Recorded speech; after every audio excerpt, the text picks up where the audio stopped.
Amados irmãos, mais uma vez estamos diante da palavra do Senhor para aprender lições preciosas. No domingo anterior, nós aprendemos, concluindo o capítulo 3 da carta de Tiago, justamente sobre a sabedoria. E nós podemos fazer ali uma comparação entre a verdadeira sabedoria, a sabedoria que vem de Deus, que não é produzida pelo mundo, nem nasce em nosso coração, mas vem de Deus, e a sabedoria que é do mundo, que é própria do mundo. Aprendemos que a sabedoria do mundo é uma sabedoria carnal.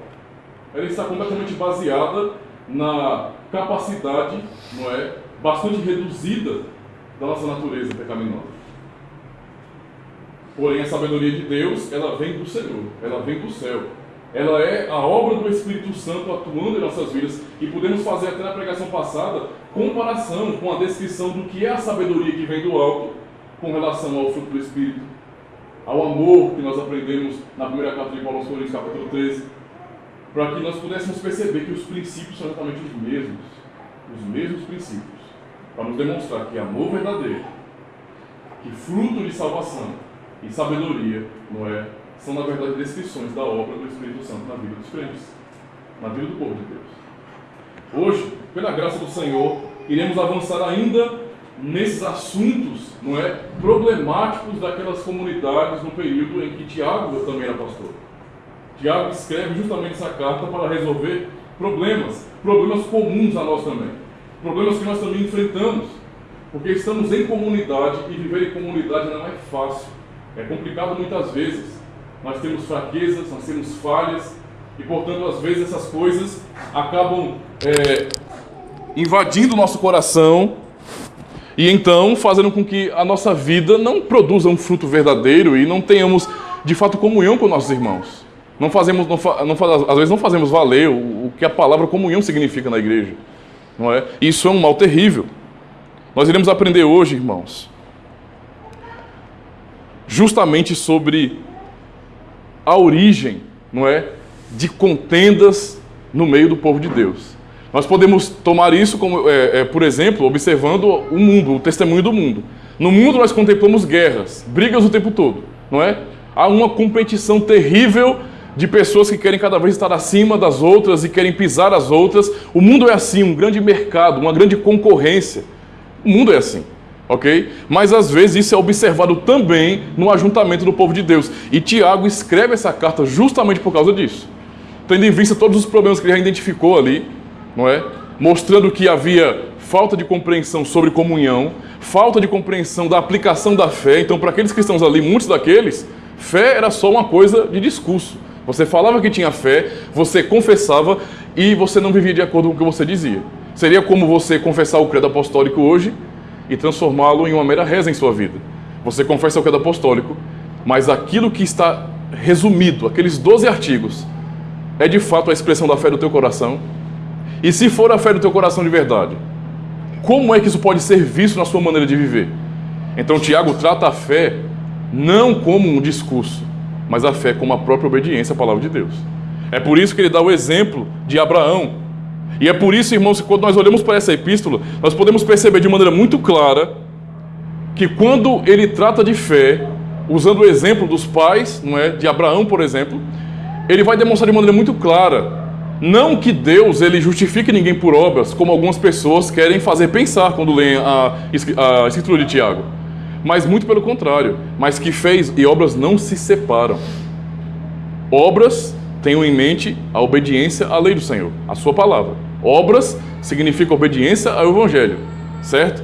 Não é assistencialismo, qualquer outra coisa. Tudo isso deve ser feito pela igreja e também acaba sendo uma expressão do nosso amor pelas pessoas. E isso cumpre também a palavra de Deus. Mas o propósito aqui é que os crentes possam olhar para a Escritura Sagrada, para a palavra de Deus e então buscarem serem guiados por isso.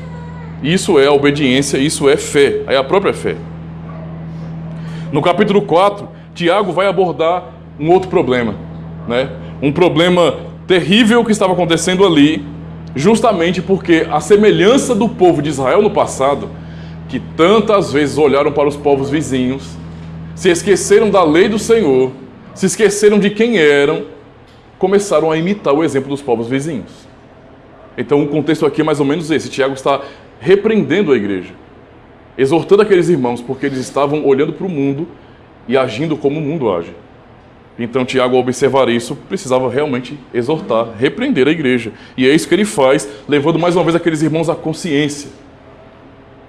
A pregação dessa noite tem o seguinte tema: a igreja é o povo exclusivo de Deus. É isso que Tiago defende, quando vai tratar do assunto, não é, dos problemas, das contendas, das guerras que acontecem no meio da comunidade, e que isso acaba sendo por vezes uma imitação daquilo que o mundo faz.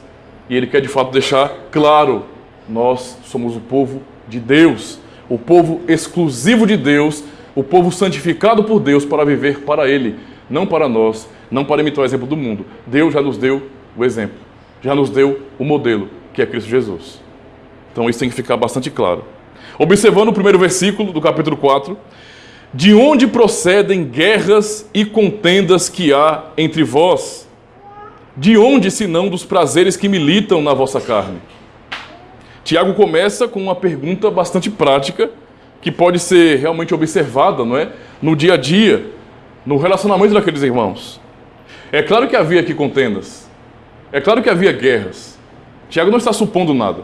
Toda a exortação que nós já lemos, não é? Sobre falta de sabedoria, sobre a maneira errada de agir, sobre divisão na igreja, todo pensamento contrário à unidade da igreja de Cristo está presente aqui. Tiago está exortando.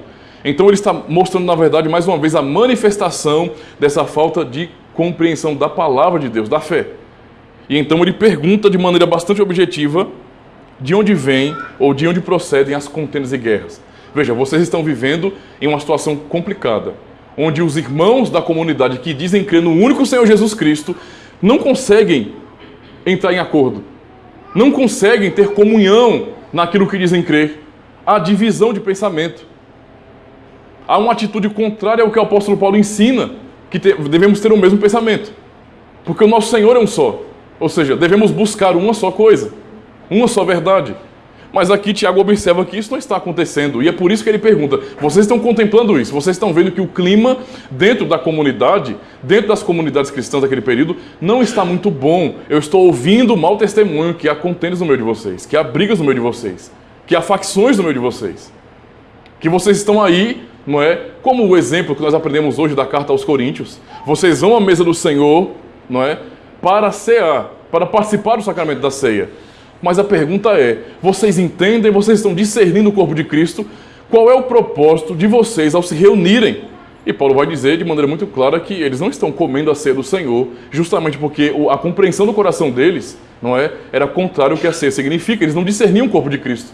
E Paulo os repreende e ensina que de fato deve ser feito, não é? E qual o propósito de nos reunirmos diante do Senhor em sua mesa? A mesma coisa é quando Tiago faz essa pergunta. Vocês estão contemplando esses problemas, esse clima chato, clima pesado entre vocês. Mas de onde vem isso? Não é? Da onde vem isso? Nós já havíamos aprendido em uma pregação em Tiago que o mal se origina em nosso coração. Nós sabemos a origem do pecado. Mas da onde vem toda a guerra, toda a dificuldade de união? Da onde vem? E Tiago responde de maneira imediata: de onde? Senão dos prazeres que militam na vossa carne. Ele pergunta e já responde de maneira imediata. Querem saber de onde vem os problemas de relacionamento de vocês? Vem do coraçãozinho de vocês. Vem do desejo que vocês têm, não é? Muito forte de satisfazerem as suas próprias vontades. Se é a minha vontade que importa, então a vontade dos outros não tem nenhum valor para mim. Porque é a minha vontade que importa. Se é a minha vontade que importa, sacrificarei qualquer outra pessoa. Não me importarei com mais ninguém, porque é a minha vontade que importa. E Tiago está dizendo justamente isso. Da onde vêm as contendas? Vem do coração de vocês. Vem do desejo que vocês têm. Um desejo que é pecaminoso, um desejo que é carnal. É daí que vem toda a confusão, que acaba por vezes ofuscando o brilho do Evangelho. Imagina, Cristo vai nos ensinar, não é, no Evangelho de João, falando aos seus discípulos, que como é que o mundo conhece que nós somos discípulos dele? Se nos amarmos uns aos outros. Percebe? Então veja, não é falar: eu sou um cristão reformado. Eu creio nas doutrinas da graça. eu faço parte daquela comunidade aqui que Santa Ferreira da Fé, eu faço parte de qualquer outra comunidade. Não é assim que o mundo conhece que nós somos discípulos de Cristo, não é? Ficou muito fácil, externamente, socialmente, afirmar que nós somos de uma igreja. Você pode ter carteirinha, igreja, né? Tem igreja que tem isso, carteirinha de membro, não é? Registro, um monte de coisa. Aí as pessoas acabam apresentando esse emblema, esse símbolo, como sendo a prova de que são membros do corpo de Cristo. Está errado. Não é isso que faz com que sejamos reconhecidos como discípulos de Cristo, mas o amor entre nós. Portanto, se não há amor na prática, na comunhão verdadeira, na renúncia de uns para com os outros, não é? No sacrifício de um irmão pelo bem do próximo, então é claro que não haverá também reconhecimento do mundo, que de fato nós somos discípulos de Cristo. Porque só é possível o reconhecimento de que nós somos discípulos de Cristo pelo amor. É o que Jesus nos ensinou. E Tiago está dizendo de maneira muito clara que a má compreensão do Evangelho, a dificuldade de relacionamento, ela não faz com que o Evangelho brilhe no mundo, seja exposto. Nós não brilhamos como deveríamos brilhar, como Cristo nos ensina em Mateus 5. Assim brilha a vossa luz diante dos homens, para que vejam as vossas boas obras e glorifiquem a vosso Pai que está nos céus. Não se pode esconder uma cidade edificada sobre um monte. Nós temos que brilhar de verdade. Mas quando há contendas, quando as brigas prevalecem com essas razões, que tem esse objetivo, o nosso coração pecaminoso, o Evangelho é ofuscado. Ao invés de brilhar, é ofuscado. E então o mundo, quando olha para a igreja visível, não é? O que eles podem dizer sobre a igreja visível é isso que é o povo de Deus, um povo que não tem comunhão. Veja, eu estava ali andando na rua para comprar alguma coisa no comércio e trombei com uma pessoa que é conhecido meu, que é parente da minha vizinha, que porventura é minha prima, que é um primo de terceiro grau e faz parte daquela comunidade. E então eu comecei a conversar e aquela pessoa estava fofocando dos membros da igreja. Começou a descer a lenha no pastor, começou a descer a lenha em um irmão que ele não gosta, que ele tem algum problema, e essa pessoa que não é da igreja acatou aquilo e falou para outro, e falou para outro. E quando pensar que não, as pessoas, quando olham para a igreja, pensam, é aquilo que é a igreja de Cristo? São todos hipócritas, estão ali postando no Instagram, postando no Facebook, no YouTube, né? Olha, o amor cristão, olha, o puro evangelho, nós cremos na sã doutrina, nós defendemos uma doutrina bíblica reformada. Aí quando as pessoas observam esse tipo de postagem e lembram do mau testemunho, elas simplesmente desprezam. Elas simplesmente rejeitam. E nós somos responsáveis por isso. Tiago está dizendo, de maneira muito clara, é daí que vem as contendas, dos desejos maus de vocês. Essa é a origem da falta de comunhão. Isso impede a comunhão de verdade, o fluir dessa comunhão. Nós podemos falar o que Cristo nos deu de maneira perfeita. Nós temos comunhão com Cristo, que é o cabeça, pela obra do Espírito Santo em nossas vidas. É o Espírito de Cristo que nos une a Ele. Como Paulo diz em Romanos 8, se alguém não tem o Espírito de Cristo, esse tal não é dele. Então é o Espírito de Cristo que está sobre ele e também sobre nossas vidas que nos une. Mas pode acontecer de nós usarmos isso apenas como um discurso, como uma teoria e não ser manifesto na prática. Porque eu digo, nós somos um em Cristo, mas nós não conseguimos ter comunhão de verdade na prática, visivelmente falando para testemunho. Eu posso dizer para vocês, nós temos comunhão com Cristo, nós somos um em Cristo, temos comunhão espiritualmente uns com os outros, mas eu não suportar estar com vocês. Isso não tem o menor sentido na prática. Percebe? Eu não amo isso, eu não amo o ajuntamento do povo de Deus, eu não amo ter comunhão com meus irmãos, eu não amo poder conversar com eles antes e depois do culto, eu não amo estar com eles para cantar hinos ao Senhor, para juntos sermos edificados pela palavra de Deus, para vermos a ministração dos sacramentos e sermos lembrados juntos de que não eu sou o povo de Deus, mas nós somos o povo de Deus. Todos esses problemas, contendas e guerras, acabam ofuscando isso. Tiago leva os cristãos a olharem para si mesmos e perceberem que eles são culpados daqueles problemas. E uma coisa que para mim é fantástica, irmãos, é justamente observar que nenhum dos apóstolos, o ensino bíblico jamais nos ensinou a hipocrisia, jamais nos ensinou a ocultar a verdade. O evangelho nunca foi um engano para a igreja. Jesus Cristo não nos enganou, de forma nenhuma. Mas quando o Senhor trata com o seu povo, Ele não trata o seu povo de maneira a fazer vista grossa dos nossos erros, mas ele fala onde nós estamos errando. Vocês são o meu povo exclusivo, o meu povo que eu santifiquei, mas vocês estão errando. Vocês estão pecando, arrependam-se. Isso que eu acho maravilhoso. Não é? Nós não temos, então, um evangelho sobre nossas vidas que é politicamente correto. Não é? Uma igreja, uma comunidade, um povo que se diga cristão e se preocupe com o politicamente correto, é claro que eu não estou confundindo isso com a ética do culto. É claro que não. Né? Aqui é uma coisa. Há uma ética sobre esse lugar. Nós precisamos entender isso. Certo?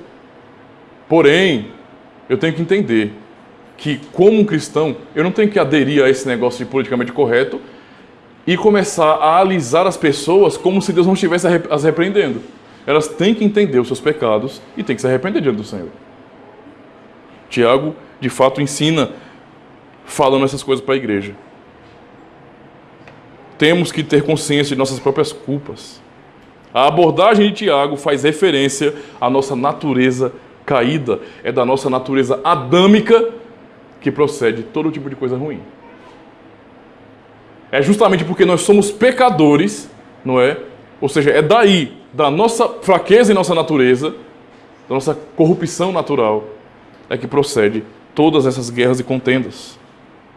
A origem da confusão está, então, em nossos próprios prazeres, em nossos anseios. Queremos fazer a nossa vontade. Né? Oramos, Pai nosso que está no céu, santificado seja o teu nome, venha o teu reino, e quando fala seja feita a tua vontade, às vezes o coração é o contrário, seja feita a minha vontade. É triste, mas dá para ouvir irmãos que pensam bem assim. Poderia ser eu à frente da minha própria vida, como se pudesse fazer melhor do que Deus. Se fosse eu, faria assim, e não é grato pelo que Deus tem feito. Se fosse eu, faria assado, e não consegue reconhecer que tudo que temos de bom neste mundo vem do Senhor.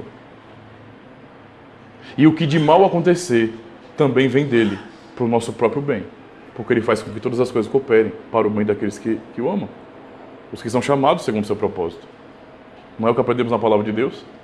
Temos que observar essa realidade, irmãos. Nós somos culpados. O versículo 2, ele vai dizer bem assim: cobiçais e nada tendes, matais e invejais e nada podeis obter. Viveis a lutar e a fazer guerras, nada tendes porque não pedis. Tiago começa aqui agora a demonstrar a desobediência da lei na prática.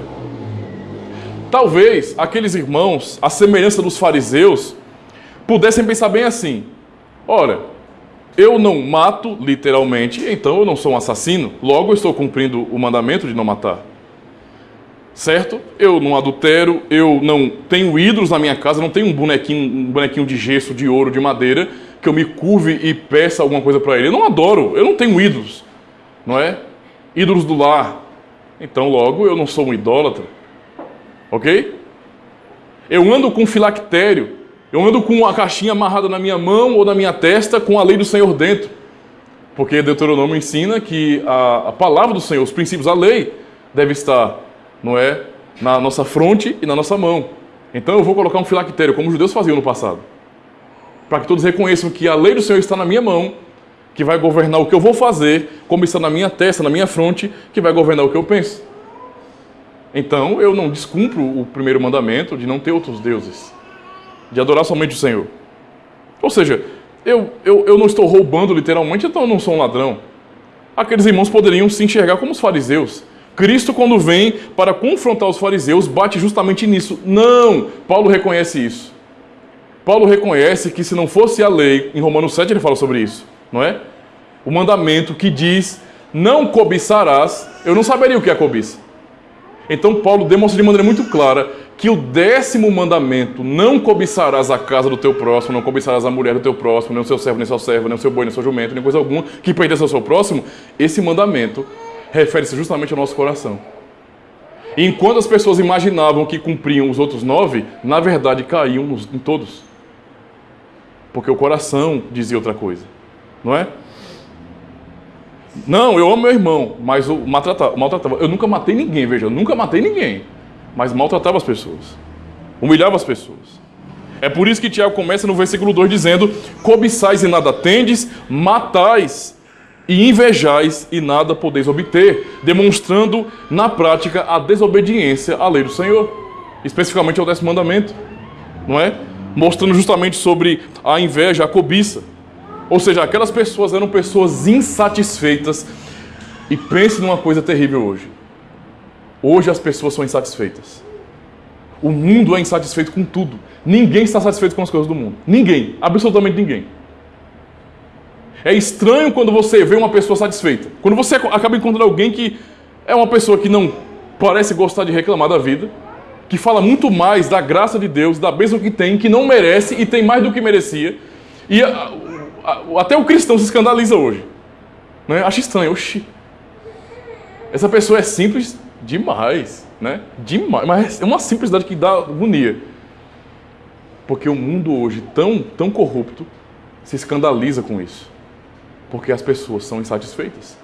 Ninguém está satisfeito com a roupa que tem que ter 1000 roupas. Né? Ninguém está satisfeito com o celular que tem que comprar, tem que ficar atualizando, né? Gastando dinheiro de maneira inútil. Irmão, o dinheiro é seu, faça o que você quiser com ele. Porém, não esqueça que dinheiro é uma bênção do Senhor para a sua vida. E como tal, que te dá poder nesse sentido, é para você usar com responsabilidade. Responsabilidade. Não é assim, sou rico, sou um crente rico, vou fazer o que eu quiser com o meu dinheiro. Isso não combina com o Evangelho. Não combina. Fazendo um paralelo aqui, as bases, por exemplo, do capitalismo, eu só queria fazer um paralelo, porque é importante isso aí, estão justamente no cristianismo, na fé reformada, principalmente. Por quê? Porque na Idade Média, aquelas igrejas que se reformavam, os irmãos ali reformados, compreendendo, não é, o valor do trabalho, então eles trabalhavam, mas ao mesmo tempo eles não queriam, para não desonrarem o nome do Senhor, gastarem seu dinheiro de maneira indevida, de maneira irresponsável, percebe? E então eles acabavam guardando. Eles tinham dinheiro para ajudar a igreja, para manter suas famílias, para ajudar no que fosse preciso. Percebe? Mas as pessoas ostentam hoje um tipo de vida artística. Elas se impressionam com a televisão e agora querem ser como eles, não é? Essa é a realidade. Ou seja, estão insatisfeitas e a insatisfação, não é? É uma demonstração clara de que essa pessoa cobiçará, invejará o que os outros têm. Quem é insatisfeito cobiça, inveja. Quem é invejoso rouba. Vai roubar uma vez. O seu próprio coração, de alguma maneira, vai estar furtando aquilo. Porque é o que quer fazer. Olha para a vida das pessoas, dos vizinhos, e diz: a minha vida não é assim, como eu queria ser assim assado. Quem devia ter uma vida assim sou eu. Não é? E começa a agir como se fosse senhor da sua própria vida, dizendo bem assim: olha, poxa, por que a minha vida é assim, e a vida do meu vizinho, a vida daquele irmão é tão melhor do que a minha? Eu tenho consciência e acho que eu mereço muito mais do que isso. Isso é uma desgraça, irmãos. Nós temos do Senhor aquilo que Ele entende que é melhor para nós. Ele sabe, nós não sabemos. Nós somos egoístas. Lembra o que o Tiago começa a dizer aqui? Qual é o problema de tudo isso aí? São os desejos do coração de vocês. Vocês são egoístas. Vocês acham que tudo gira em torno do umbigo de vocês. Tudo tem que satisfazer a vontade de vocês. Não é à toa que, quando nós falamos de igreja hoje, de culto, culto não é mais para o Senhor. Deus revela o culto, Deus diz ao homem como o homem deve o adorar. O culto em toda a Escritura é um serviço prestado ao Senhor, mas o que as pessoas fizeram hoje, o que as pessoas fazem hoje, elas dizem ao contrário. O culto não é mais para satisfazer a Deus em sua glória, mas é para satisfazer as pessoas. Vocês vêm aqui para saírem daqui satisfeitos com o que acontece aqui. Percebe a inversão de valores? Vem do coração das pessoas. Nasce do coração das pessoas. Nasce do nosso coração. E Tiago está batendo justamente nisso, demonstrando, nós cobiçamos, ele fala bem assim: vocês cobiçam e nada vocês recebem. Vocês matam. Não, mas nós não matamos ninguém. Matam. Porque vocês brigam entre si e se odeiam, então vocês matam. diante do Senhor será julgado, como Cristo ensina em Mateus capítulo 5, como, nesse sentido, julgado como réu do mesmo pecado de matar. Porque você despreza os outros, não é? E nada podeis obter. Viveis a lutar e a fazer guerra. Nada tendes, porque não pedis. A sequência, então, nós aprendemos, lendo o texto de Mateus 5, 21 e 22, o que Cristo diz. Ouvistes o que foi dito aos antigos: não matarás, e quem matar estará sujeito a julgamento. Eu, porém, vos digo, todo aquele que sem motivo se irá contra seu irmão estará sujeito a julgamento. E quem proferir um insulto a seu irmão estará sujeito ao julgamento do tribunal. E quem lhe chamar tolo estará sujeito ao inferno de fogo. Cristo trata as coisas assim. É do coração deles que vinham essas guerras, essas contendas, que demonstrava que eles se matavam o tempo todo. No coração é o que eles desejavam.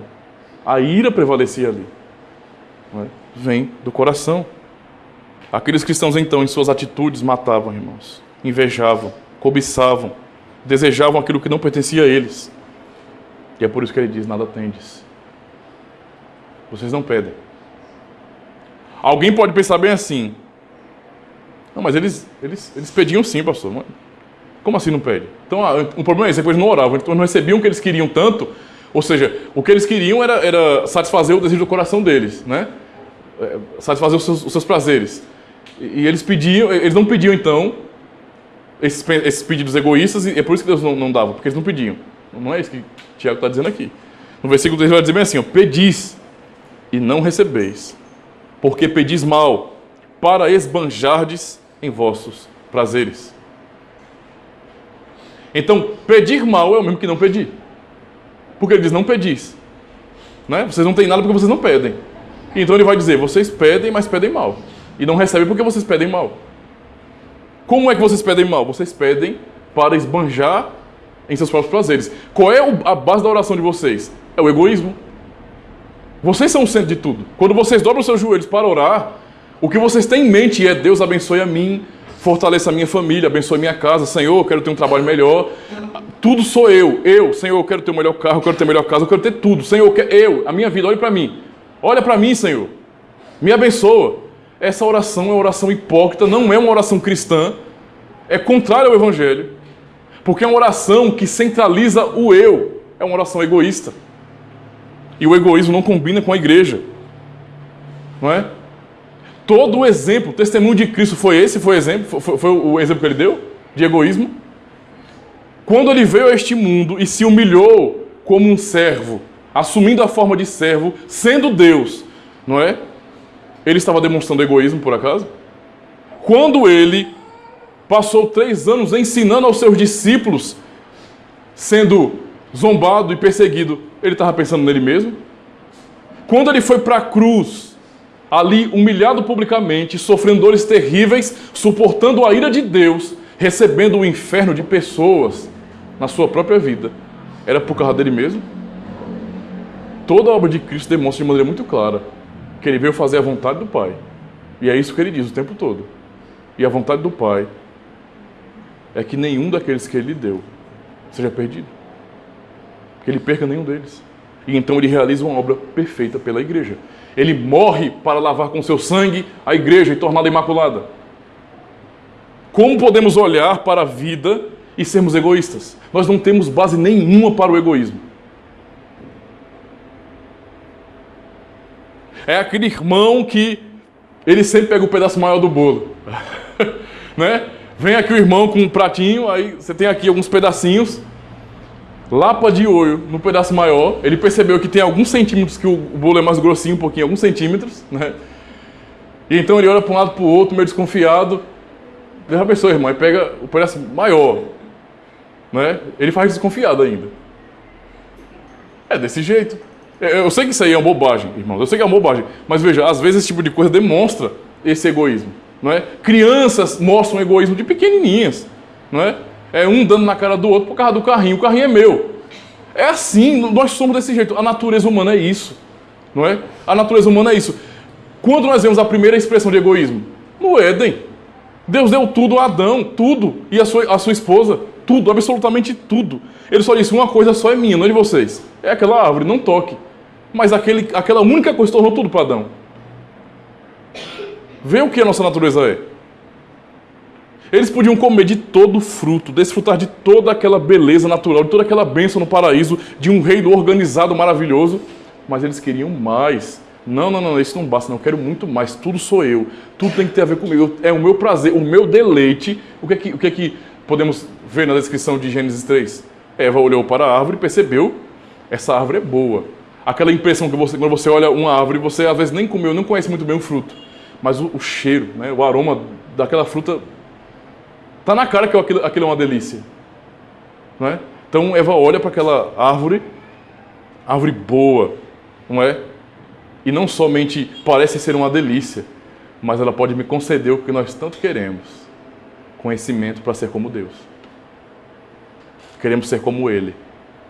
Então tudo o que Deus nos deu não serve para nada mais. O que importa é aquele egoísmo maldito do meu coração. Eu quero isso e acabou. É daí que vêm as contendas. Porque o que importa é aqui. Em nome disso aqui, eu vou ferir a quem precisar ferir. Se você se levantar contra mim, eu vou te derrubar. Porque o que importa é o que eu quero. É o meu desejo. É o que eu penso.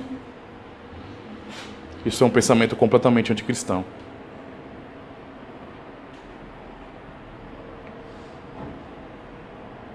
Aquelas orações eram orações todas e egoístas que Deus não ouvia. É o mesmo que não pedir. Hoje as pessoas se reúnem para fazer oficialmente orações egoístas. Como? Semana que vem. Vou avisar logo. Parênteses, eu só estou dando um exemplo. Só estou dando um exemplo, né? Semana que vem haverá uma campanha muito especial aqui na igreja. Chame seus familiares, seus amigos. É a campanha... Vai ter início semana que vem, mas vão ser 7 domingos. 7 domingos da bênção sagrada.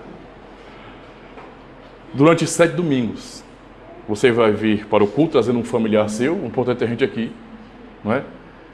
Haverá uma oferta simbólica, ok? De R$25, porque eu não quero pesar no bolso dos irmãos, não. Porque tem a concorrência ali que pede mais, né? Pede 100, 200, 300, 400 mil. Vai fazendo um leilão até chegar nos centavos. Mas a gente não vai começar de cima, não. Vamos ser mais humildes. R$25 basta. Se cada um dos R$25, temos um número bom aí, não é? Já dá para pagar uma viagem para o pastor. Comprar uma televisão melhor para o pastor. Dá para pintar as coisas aqui em casa, dá para fazer um monte de coisa. Então, se você fizer isso, não é? Veja, não sou eu, não é por causa de mim. Eu sei que eu vou poder comprar coisas com isso, mas não é por causa da minha pessoa, da minha família. Não, é por causa de vocês. Vocês não perceberam ainda não? Se vocês fizerem isso, Deus vai abençoar vocês, vai prosperá-los 3 vezes mais. Se vocês derem R$25, meu amigo, vai chover na horta de vocês. Aonde vocês pisarem a planta de vocês, será de vocês por herança. Mete o pé em todo canto aí, ó. Bota o pé na parede da casa do prefeito, vai tudo aí, ó. Bota o pé em tudo que você vê. Tem terreno, pula o cercado do povo, bota o pé, porque vai ser seu por herança.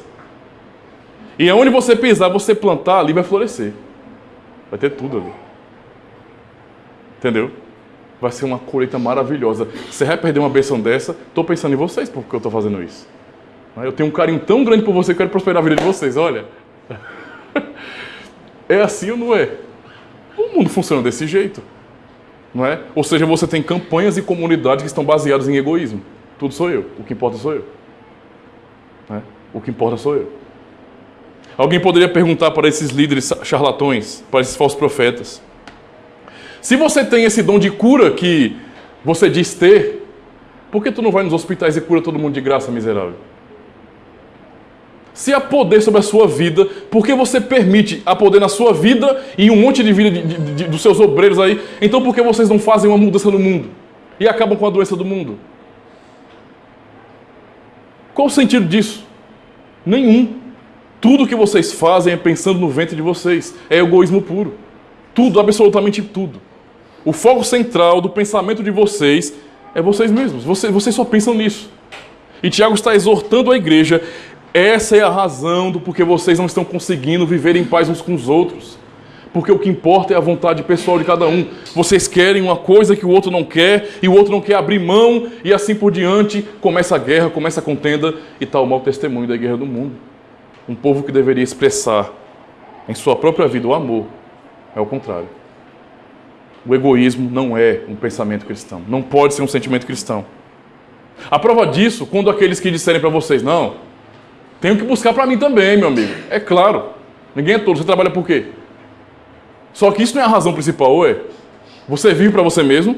Será possível que Deus te criou para a sua própria glória? É isso que a palavra do Senhor nos ensina? Deus te criou para a sua própria glória, para que você se contemple. Porque é isso que as pessoas fazem. Para quem pensa isso, uma palavra só basta. A palavra do Senhor derruba esse tipo de coisa. Para acabar com o egoísmo de uma vez só. Não é? O que é que Deus... Aliás, quando foi que Deus abençoou Jó? Quando foi que Deus abençoou Jó? Hein? Restituindo 2 vezes mais do que ele tinha. Quando foi? Quando Jó entrou numa campanha dessa e disse, ó Deus, eu sou um servo fiel. O Senhor mesmo foi quem disse. Eu sou um servo fiel, foi o Senhor quem disse que eu sacrifico pelos meus filhos na madrugada, que eu sou um homem piedoso, que não há ninguém na terra como eu. Foi o Senhor quem disse. Então, me abençoe, não permita que eu viva assim. Eu não posso aceitar que o Senhor, que disse que eu sou fiel, me maltrate desse jeito. Me abençoa aí, Deus. Foi assim? Não. A palavra do Senhor nos ensina em Jó 42, versículo 10. Observe. Mudou o Senhor a sorte de Jó quando este orava pelos seus amigos. E o Senhor deu-lhe o dobro de tudo o que ele possuía antes. Deus abençoou Jó quando Jó não pensou em si mesmo. Pensou nos amigos. Pensou nos amigos. Isso é o princípio da vida cristã em comunidade. O que eu faço não é para a minha própria glória, é para a glória do Deus que me chamou para servir vocês. Deve ser esse o pensamento em cada um de nós, no nosso coração. Eu estou aqui para servir os meus irmãos. Deus não deu vocês para a igreja à toa. Vocês são dons de Deus para a igreja. O que vocês são aqui representa uma bênção para cada irmão. Eu não posso, então, por egoísmo, esconder isso. Querer desfrutar disso sozinho, isso não tem sentido.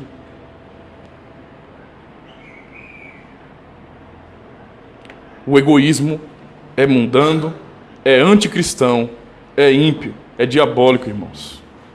O coração dos cristãos não deve ser dominado por isso. Nós somos falhos nisso. Temos atitudes assim às vezes, mas aprendemos na exortação que nós não podemos ser dominados por esse maldito sentimento de querer tudo para nós.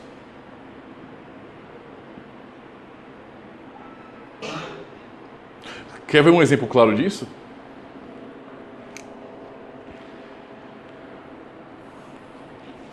Deus nos deu a bênção de ter filhos. Não entenda que eu estou batendo em ninguém. Eu estou falando de um princípio claro no mundo. Deus nos deu a bênção de ter filhos. Há pessoas que têm essa bênção, há pessoas que não nasceram com esse dom, nós sabemos. Há pessoas que têm problemas de saúde, isso acontece, irmãos, nós sabemos disso.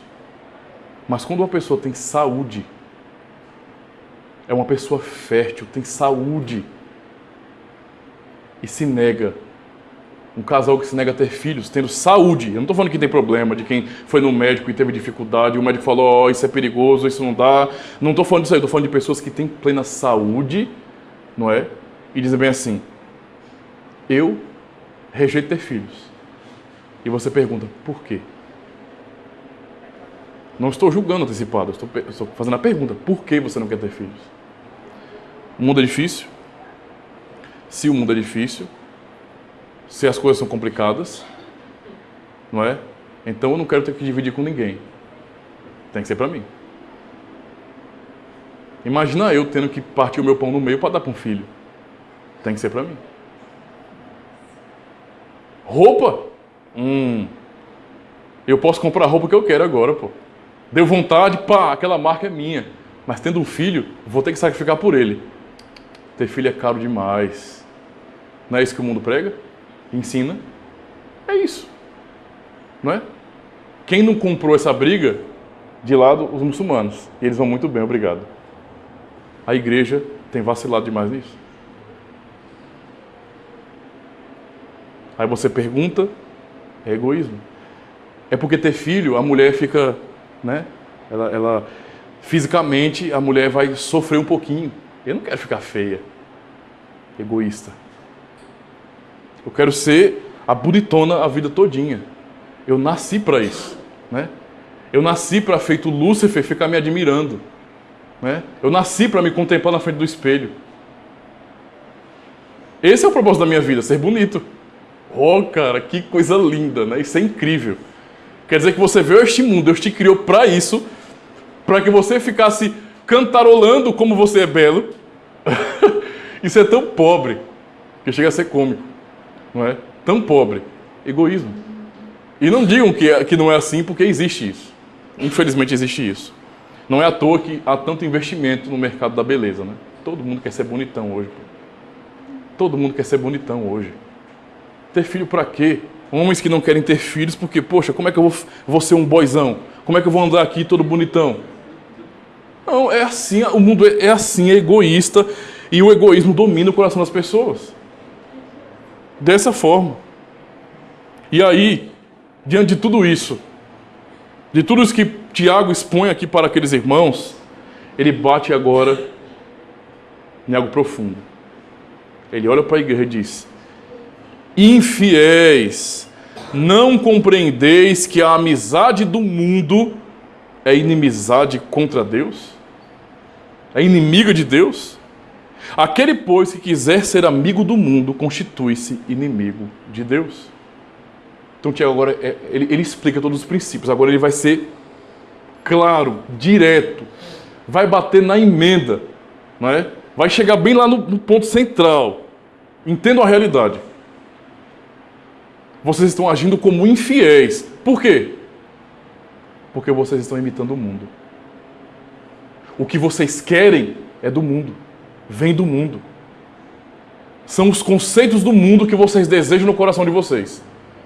E isso que está acontecendo na comunidade, essas guerras, essas contendas, essa falta de comunhão, é uma imitação de como o mundo vive. O mundo vive em guerra, as pessoas se odeiam, as pessoas pisam umas nas outras, elas se matam, elas se mordem, é o que elas fazem, e vocês estão fazendo exatamente a mesma coisa, imitando o exemplo do mundo. Vocês não perceberam ainda que, se vocês quiserem a amizade do mundo, ou seja, se vocês quiserem se assimilar ao mundo,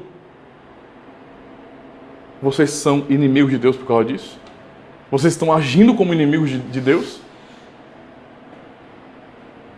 E com isso nós aprendemos, essa repreensão para a igreja não é desconstando a igreja. Eu sei que é duro ele falar infiéis, é duro, mas ele está dizendo para a igreja: vocês são o povo de Deus. Vocês são um povo exclusivo de Deus. Vocês não podem esquecer quem vocês são. Vocês têm uma identidade, e essa identidade é Cristo. E essa identidade que é Cristo demonstra que vocês são filhos de Deus. E, portanto, vocês não podem tomar como exemplo o mundo. Vocês não precisam dos modelos do mundo. Os conceitos do mundo, vocês não têm necessidade disso. Tudo o que vocês precisam, Deus deu a vocês. Ele deu o perfeito modelo que é Cristo Jesus. Se vocês quiserem agir dessa forma, imitando o mundo, vocês se constituem inimigos de Deus. É por causa dessas coisas, como diz Paulo também em suas cartas, que vem a ira de Deus sobre a humanidade. Porque o mundo é assim, rebelde contra Deus. Quando vocês agem assim, vocês imitam a rebeldia do mundo. Deus chamou um povo para ser santo. Deus chamou um povo para a santidade, irmãos. Ele chamou um povo para ser um povo dele, um povo exclusivo, um povo só dele. Somente dele. Não é o que nós lemos, por exemplo, em Tito 2, versículo 11 e 14... Porquanto, aliás, a graça de Deus se manifestou salvadora a todos os homens, educando-nos para que, renegadas a impiedade e as paixões mundanas, vivamos no presente século sensata, justa, piedosa e piedosamente, aguardando a bendita esperança e a manifestação da glória do nosso grande Deus e Salvador Cristo Jesus, o qual a si mesmo se deu por nós, a fim de remir-nos de toda a iniquidade e purificar para si mesmo um povo exclusivamente seu, zeloso de boas obras. Tiago está dizendo isso. Vocês são o povo de Deus. E vocês não estão demonstrando essa fidelidade a Deus. Estão agindo o contrário, imitando o mundo. Tudo que vocês fazem, e nós vemos isso de maneira tão clara no cristianismo moderno, é tão triste, mas você olhar para pessoas que elas não querem saber o que Deus diz na sua palavra. Elas perguntam primeiro o que o mundo está fazendo. É por isso que eu citei hoje pela manhã, na aula pela manhã, sobre a adoração reformada, o que as pessoas usam como argumento para ordenarem mulheres pastoras na igreja? Irmãos, eu não quero saber se o mundo faz isso, não. Se vire o mundo, a nossa agenda é Deus quem dá, não é o mundo. Então, se eu vou fazer a pergunta primeiro, ora, se a mulher ela é aceita no mercado de trabalho, se existe prefeito e prefeito, né? Se existe presidente e presidenta, não é? Se existe tudo isso aí, como diz o povo, não é? Se existe tudo isso aí no mundo, se a mulher é colocada no mesmo patamar que o homem, por que não na igreja? O que tem a ver a igreja com o mundo? Qual o sentido de eu perguntar para a igreja por que a igreja não é como o mundo? Isso não tem sentido nenhum. É algo contrário ao que nós estamos aprendendo aqui. Enquanto pessoas e cristãos e líderes fazem isso, Tiago está dizendo, infiéis. Vocês não percebem que a amizade do mundo é inimizade contra Deus? Se vocês quiserem imitar o mundo nisso aí, vocês são inimigos de Deus. É o que nós vemos aí, a folha. Inimigos de Deus, se dizendo cristãos. Perguntando, olha, não, peraí. Tem tantos ritmos musicais, né? Tem banda de rock, banda de rap, banda de funk, pagode, swingueira. Por que não trazer isso para a igreja? Qual é o problema se as pessoas gostam disso? A igreja virou um mercado para satisfazer as pessoas. Elas perguntam à igreja por que é que nós não fazemos como o mundo está fazendo. Nós não queremos perder campo, perder terreno. Isso é inimizade contra Deus. É rebeldia. O mundo age assim. Tudo que o mundo demonstra na sua própria vida nesse sentido são anseios diabólicos. O que o mundo quer é sempre contra Deus. É dessa forma. Quantos cientistas vocês conhecem que glorificam o nome de Deus? Dá para contar nos dedos hoje. Pessoas que hoje são cientistas, físicos, matemáticos, biólogos, que olham para a ciência e entendem aquilo como um dom de Deus para que nós venhamos conhecer melhor a criação do grande Criador. Não. A maioria faz ao contrário. Tem dons maravilhosos, são verdadeiros gênios, mas usam a ciência e o conhecimento para militar contra Deus. É isso que o mundo faz. Não é? O que o mundo faz com a arte, por exemplo? O mundo usa a arte como uma afronta ao Evangelho. Você pode fazer coisa bonita para ser observada? Pode. A arte foi dada por Deus para isso. O que o mundo faz? Ele tenta, de maneira tão desgraçada, me perdoa a expressão, tão desgraçada, irmãos, não é? Demonstrar todo o sentimento vil, profano, imoral em artes. É isso que o mundo faz. Como é que vocês podem olhar para o mundo e perguntar por que não podemos ser como o mundo? O mundo é assim, jaz no maligno, como João ensina. Nós, porém, somos o Senhor. Deus chamou um povo para a sua exclusividade, para ser um povo santo, um povo que pensa diferente. É como nós aprendemos em um texto tão repetido e repetido de maneira tão estranha por muitos cristãos, mas que é tão profundo, não é? Que é o primeira carta de Pedro, capítulo 2, versículos 9 e 10. Vós, porém, sois raça eleita. Né? Bota nome de ministério de louvor com esse nome, não sabe nem o que significa. Vós, porém, sois raça eleita, sacerdócio real. O povo de Deus é a geração eleita. É o povo que foi eleito por Deus, não é? Sacerdócio real. Esse povo não foi eleito para viver como o mundo, mas para viver separado dos conceitos do mundo, porque é uma nação de sacerdotes. É por isso que você pode orar a Deus. É por isso que você não precisa de mim, do pastor, da figura do pastor como mediador. Não precisa. Em Cristo Deus ouve a sua oração, porque você é um sacerdote. É isso que o povo de Deus é. Nação santa. Ele não está olhando para Israel, nacionalmente falando, ele está falando para a comunidade cristã do Novo Testamento. Vocês são a nação santa. Vocês são o Israel de Deus. Vocês são o povo de Deus, o povo santo. Povo de propriedade exclusiva de Deus. É o que vocês são. É o que vocês são. Né? Não precisava escrever uma igreja com propósito para entender o propósito da igreja. Porque o texto diz o que é o propósito da igreja. Por que vocês são povo de Deus? Por que vocês são eleitos, sacerdócio real, nação santa, povo de propriedade exclusiva de Deus? Ele vai dizer, a fim de proclamardes as virtudes daquele que vos chamou das trevas para a sua maravilhosa luz. No versículo 10, isso mesmo. Vós sim, que antes não erais povo. Está falando para a igreja do Novo Testamento, para os gentios. Vocês que não eram povo de Deus. Vocês que eram pagãos antigamente. Que estavam separados da comunidade de Israel. Vocês são essa geração eleita. Não é? Vós que antes não erais povo, agora, pois, sois povo de Deus. Que não tinhais alcançado misericórdia, mas agora alcançastes misericórdia. É isso que o Senhor nos ensina, por meio desse texto maravilhoso de Tiago.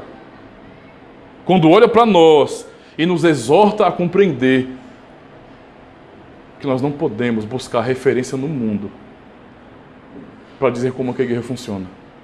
É a Escritura.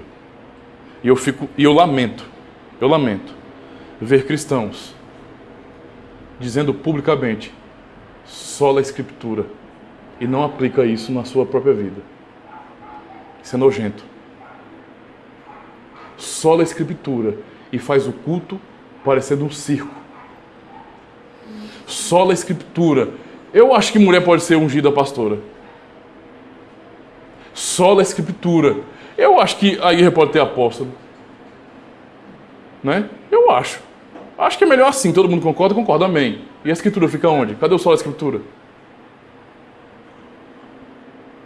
É isso que acontece. Não é? Sola a Escritura. Nós fazemos o culto de acordo com o nosso gosto pessoal. Nós preferimos assim. Né? Nós preferimos assim. Isso é uma vergonha. Sola a Escritura e eu não consigo olhar para o meu irmão e amá-lo. Como diria uma pessoa zangada, que sola a Escritura, nada, menino. Isso é hipocrisia, irmãos. Nós aprendemos na palavra do Senhor justamente isso. Então, pensem. Cristo está exortando a sua igreja. Está nos exortando hoje, nos ensinando que nós somos o povo de Deus, exclusivo de Deus, e que, portanto, a amizade com o mundo é uma rebeldia contra o Senhor, é inimizade contra Deus. Se vocês quiserem ser amigos do mundo, vocês se constituem inimigos de Deus. Não fomos chamados para isso. Mas em Cristo, nós somos essa nação santa, esse povo eleito, esse sacerdócio real. Amém.